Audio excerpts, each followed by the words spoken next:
umuthi wa gatatu kiumia-inĩ gĩkĩ nĩguo thirikari kũhĩtũkĩra ministry ya ugitiri wa thiini na aria ya iganda yarekereirie mawatho meru megiĩ ũramati wa thuguri ya cuma nguru bũrũri-inĩ. Na thikũ igĩrĩ thutha ũcio ahũri biacara thuguri-inĩ no kuma kaunti ya Naikuru nĩ makumithĩtie mawatho maya makiuga nĩ ũgwati makĩria kũrĩ biacara yao. Kazi ilifungwa kama hatujajipanga, so ile kitu mtu alikuwa naye kidogo, hiyo miezi 3 tumekuwa tukilipa rent. Hiyo miezi 3 kama ni wamama wamekuwa wakipewa watoto wao chakula.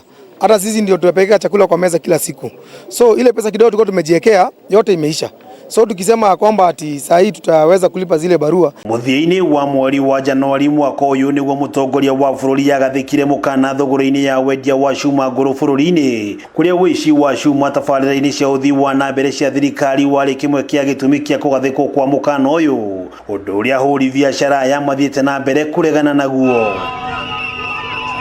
Nĩguo kwamũkĩra marua ma wonjoria biacara-inĩ no rungu rwa mawatho meru, endia na agũri a cuma nguru marĩbataraga kũrĩha gatagatĩ ga ciringi 50,000 na ciringi 250,000 ro mwaka kũhota gũtarĩria kũrĩa cuma yumĩte na ũrĩa ĩrahũthĩkaga igũrũ rĩa mawatho mangĩ maingĩ, ũndũ ũrĩa onjoria ya kuuma Naikuru mahoete thikũ 60 kũhingia mawatho maya.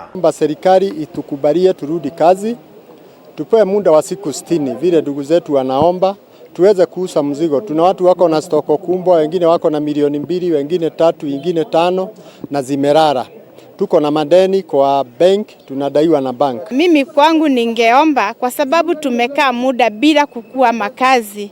Wangetupe hata kama ni 60 days tuweze kuuza zile vitu tuko nazo ndio tupate pesa ya kukata hiyo license ya 50,000. Nĩ morĩtie thirikari kũmakirĩrĩria makĩria na kũmahe mweke wa gũkinyanĩria mawatho maya magĩcakaya kũhagũka kwa biashara yao. Tungeomba ombi letu lingekuwa hivi, kama mungeweza mtupunguzie hii pesa ambayo mmetuwekea ya 50 na 150 na 250 tungeshukuru sana, na mtupe kwa muda wa miezi miwili wenye wako na chuma kwa store waweze kuuza ndio tuweze kulipa hizi license. Kiribotera Kameme TV kuma kaunti ya Naikuru, rĩtwa rĩakwa nĩ Wang'ombe wa Maina.